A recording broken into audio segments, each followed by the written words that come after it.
Viewers, आज हम पढ़ेंगे सेमेस्टर सिस्टम को, जो कि बीएड पर्सपेक्टिव से और हमारे डीएलएड पर्सपेक्टिव से काफ़ी बार ये एग्ज़ाम में पूछा गया है और इसका मीनिंग क्या होता है इसको हम समझेंगे।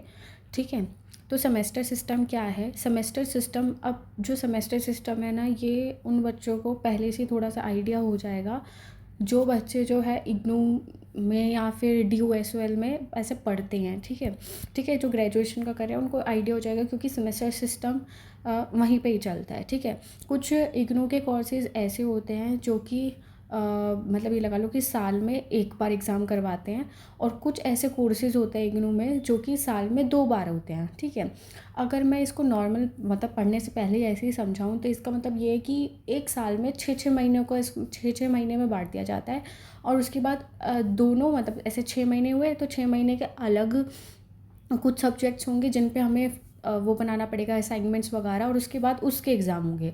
फिर बाकी जो वो होगा 6 महीने, उसमें अलग कुछ सब्जेक्ट्स होंगे और उस पे असाइनमेंट्स बनेंगे और फिर उस पे एग्ज़ाम होगा।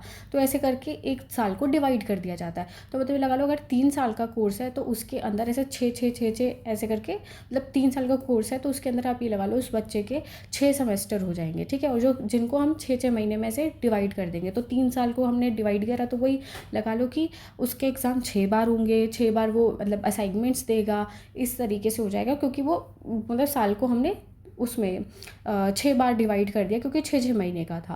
ठीक है, तो 6 सेमेस्टर हो गए उसके 3 साल में। अब क्या होता है कि semester system is a modern system of education in which the academic year is divided into 2 parts called semesters.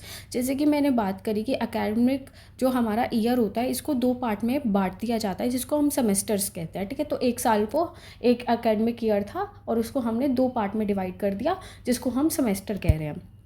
Each semester is of about 6 month. हर एक सेमेस्टर जो है लगभग 6 महीने का होता है।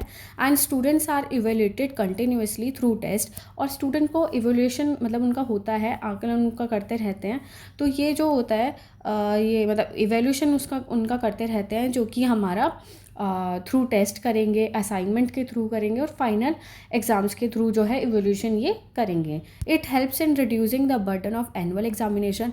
अब ये लगा लो कि मान लो कि उस बच्चे के 10 सब्जेक्ट्स थे, तो अगर उन्होंने उस 10 लगा लो, 12 लगा लो, तो ठीक है, तो उन्होंने क्या कर दिया, उसको डिवाइड कर दिया। तो टोटल एक साल में 12 सब्जेक्ट्स थे, तो उन्होंने ऐसे डिवाइड कर दिया कि 6 एक सेमेस्टर में और 6 एक सेमेस्टर में। तो उसको एक साथ जो 12 सब्जेक्ट हैं लास्ट में the end of the academic year, उनको एक साथ वो 12 सब्जेक्ट्स नहीं पढ़ने पड़े।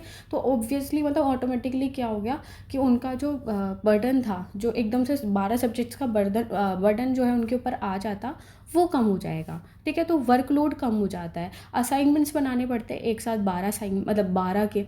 अब मेरे साथ क्या हुआ था कि मैं जब इग्नू में करा था तो मेरे भी ऐसे 10 सब्जेक्ट्स थे, तो मुझे भी ऐसे हुआ। फिर मैंने क्या किया कि इग्नू में तो चलो ये मिलती है कि हम किन्हीं कम मतलब ये लगा लो कि जितना हमसे हो पाए उतने का हम एग्ज़ाम दे सकते हैं। ठीक है, कि फिर मैंने 6 का दिया, और असाइनमेंट्स तो मुझे पूरे के ही जमा करने पड़े थे। ठीक है, तो इस तरीके से है, तो एकदम से मेरे ऊपर बर्डन आ गया है ना। तो पर अगर सेमेस्टर में डिवाइड हो जाता है तो क्या होता है, बर्डन नहीं आता, वो ऐसे डिवाइड हो जाते हैं। आधे सब्जेक्ट्स हम दूसरे सेमेस्टर में पढ़ेंगे और आधे हमारे पहले उसमें पढ़ जाएंगे सेमेस्टर में। अब क्या होता है कि एडवांटेजेस देख लेते हैं सेमेस्टर सिस्टम के। It reduces the load of study and avoids last moment pressure. तो ये जो स्टडी का लोड है उसको कम कर देता है, और जो लास्ट मोमेंट प्रेशर होता है एकेडमिक का, ठीक है, कि रिज़ल्ट का, एग्ज़ामिनेशन का, तो वो भी हमारा कम हो जाता है। फिर क्या था कि it develops regular study habits among students. अब क्या होता है कि कई बच्चे जो होते हैं उनको पता है कि साल में आखिरी बारी हमारा मतलब साल में लास्ट जो होगा ना, जैसे मान लो किसी का जनवरी वाला है, जो भी है, मतलब एक साल बाद ही उनका एग्ज़ाम होगा, तो वो पढ़ते ही नहीं है। ठीक है ना, वो लिखते हैं फिर। लेकिन अगर उनका जो सेमेस्टर में ऐसे डिवाइड हो गया उनका ईयर, तो क्या होता है, उससे रेगुलर स्टडी हैबिट्स बनी रहती है। Students get chances to clear backlog subjects easily. ठीक है, it promotes self learning and learning at one's own pace. तो ये सेल्फ लर्निंग को बढ़ावा दे देता है, अपने पेस पर जैसे मतलब उनसे हो रहा है ऐसे वो पढ़ते हैं। It avoids burden at the end of the year. जो एंड ऑफ द ईयर पर बर्डन हो जाता है, वर्कलोड हो जाता है, ठीक है, वो कम ये कर देता है semester system. Students remain engaged in studies through out the year. अब स्टूडेंट पूरे साल पढ़ाई में लगे रहते हैं, मतलब जितना उनसे होता है अपने पेस पर वो लर्निंग करते हैं, पूरे साल वो करते हैं। It ensures continuous learning and evolution. ये जो है कंटिन्यूस लर्निंग और इवोल्यूशन दोनों करता है, मतलब हम टेस्ट भी ले रहे हैं, साल में एक दो बार टेस्ट हो रहे हैं ना, ठीक है, और लर्निंग भी हो रही है। It helps in regular assessment और स्टूडेंट्स प्रोग्रेस। अब रेगुलर असेसमेंट भी किया जाता है कि बच्चे ने कितना सीखा, कितना, मतलब एसेस हम उनको करते रहते हैं regularly. It provides flexibility in course design and subjects. ये फ्लेक्सिबिलिटी दे देता है कोर्स डिज़ाइन में और सब्जेक्ट्स में, ठीक है। It improves teacher student interaction. ये टीचर स्टूडेंट इंटरेक्शन को बढ़ावा देता है, ठीक है। अब बच्चे क्या कहते हैं उसको, बच्चे जब एक तरीके से 2 बार एग्ज़ाम देंगे तो क्या होगा, स्टूडेंट टीचर इंटरेक्शन बढ़ेगा ना। Student remain in touch with books the whole year. Books के साथ वो टच में रहते हैं अपने पूरे साल। It improves depth and understanding of the knowledge.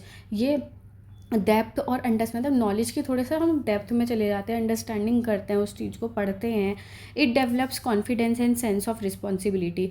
ये कॉन्फिडेंस को बढ़ाता है ऑब्वियसली। अगर तुम, मतलब तुम्हारे साल में 2 बार पेपर हो रहे हैं तो क्या हुआ, तुम पढ़ रहे हो तो कॉन्फिडेंस भी आ रहा है, और एक सेंस ऑफ रिस्पॉन्सिबिलिटी भी आ रही है कि हाँ मेरा एग्ज़ाम है और ये क्या कहते हैं 6 महीने के अंदर अंदर हो जाएगा, ठीक है। लेकिन अगर वो पूरे, मतलब एंड ऑफ द ईयर हो रहा है, लास्ट में एक बार हो रहा है साल के, तो क्या होगा, रिस्पॉन्सिबिलिटी कहीं कम हो जाती है कि नहीं अभी तो आराम से मैं पढ़ लूँगा, मेरे पास 1 साल है। लेकिन 6 महीने होते हैं तो आप भी पढ़ोगे और एक काइंड ऑफ रिस्पॉन्सिबिलिटी आपके अंदर आ जाएगी। It is beneficial for future and society. ये फ्यूचर के लिए और सोसाइटी के लिए, दोनों के लिए ही बेनिफिशियल है। It provides more opportunities for revision. अब रिवीजन के लिए भी अपॉर्चुनिटीज़ मिलती है इसमें। अब जब हमने एडवांटेजेस पढ़ लिए तो अब हम इसके डिसएडवांटेजेस को भी पढ़ लेते हैं। जैसे कि it provides less time to complete syllabus. अब 6 महीने हो जाता है तो वही है कि सिलेबस पूरा नहीं हो पाता, ठीक है। It increases workload on teacher and students. अब टीचर और स्टूडेंट पे दोनों पे वर्कलोड हो जाता है। अब जो भी है, एग्ज़ाम तो एग्ज़ाम ही है ना, चाहे 6 महीने में हो रहा है या फिर साल में हो रहा है, तो थोड़ा बहुत तो प्रेशर एग्ज़ाम का होता ही है। और टीचर पे भी होता है कि मुझे टाइम पर सिलेबस कंप्लीट करवाना है। बच्चों में भी होता है कि मैम सिलेबस पूरा करवाएंगी तब जाके हम थोड़ा भी लगा लो, मतलब जो भी है साथ के साथ पढ़ें या साथ में करें। तो वही है कि 6 महीने के अंदर उनको असाइनमेंट भी जमा करने हैं, पढ़ना भी है, ठीक है। तो वो काइंड ऑफ थोड़ा सा तो वर्कलोड उन पर आ जाता है। को करिकुलर एक्टिविटीज़ गेट रिड्यूस्ड। अब को करिकुलर एक्टिविटीज़ कम हो जाएगी जब 6 महीने में ऐसे होगा। पर अगर साल के आखिरी में पेपर होता है तो क्या होता है, बीच में थोड़ा सा को करिकुलर एक्टिविटीज़ जो है वो हो जाती है, ठीक है। Extra classes are difficult due to lack of time. अब एक्स्ट्रा क्लासेस जो है नहीं लग पाती क्योंकि लैक ऑफ टाइम होता है, ठीक है, कम होते हैं, मतलब टाइम की थोड़ी कमी होती है। Students remain limited to course content only. अब ये नहीं होता, तो थोड़ी सी प्रैक्टिकल नॉलेज उनको नहीं मिल पाती, थियोरेटिकली ज़्यादा होता है क्योंकि एक तरीके से सिलेबस कंप्लीट करवाना है। It is comparatively expensive. ये थोड़ा सा कंपेरेटिवली एक्सपेंसिव होता है। कोर्स ड्यूरेशन जो होती है वो इसकी शॉर्ट होती है। Student do not get time for deep study. Deep study के लिए स्टूडेंट्स को टाइम नहीं मिल पाता। नॉलेज जो होती है वो लिमिटेड होती है और नैरो होती है। Due to lack of time some topics remain unclear. अब कम समय होता है तो कुछ टॉपिक्स जो हैं वो अनक्लियर रह जाते हैं। अगर हम देखें कंक्लूजन भी लिखना होता है एग्ज़ाम में, तो वो क्या हो सकता है कि दस the semester system is an effective. हम कह सकते हैं कि सेमेस्टर सिस्टम इफेक्टिव है, एक इफ़ेक्टिव मेथड है कंटिन्यूस एवोल्यूशन का और रेगुलर स्टडी का। But it also creates time pressure. ये टाइम प्रेशर को बढ़ा देता है, वर्कलोड को बढ़ा देता है। Proper planning can make it more beneficial for students. मतलब अगर प्रॉपर प्लानिंग नहीं करोगे तो ये अच्छा नहीं साबित होगा, अगर कर लोगे तो और भी अच्छा साबित होगा। तो आई होप ये आपको समझ में आया होगा। यहीं तक था ये। ज़्यादातर जो है इसके एडवांटेजेस और डिसएडवांटेजेस और देन कंक्लूजन मीनिंग लिखकर आप इसको आसानी से जो है 4 मार्क्स के लिए लिख सकते हो। तो आई होप आपको समझ में आया होगा। अगर आपको समझ में आया तो please share this video, like this video, and please do not forget to subscribe my channel.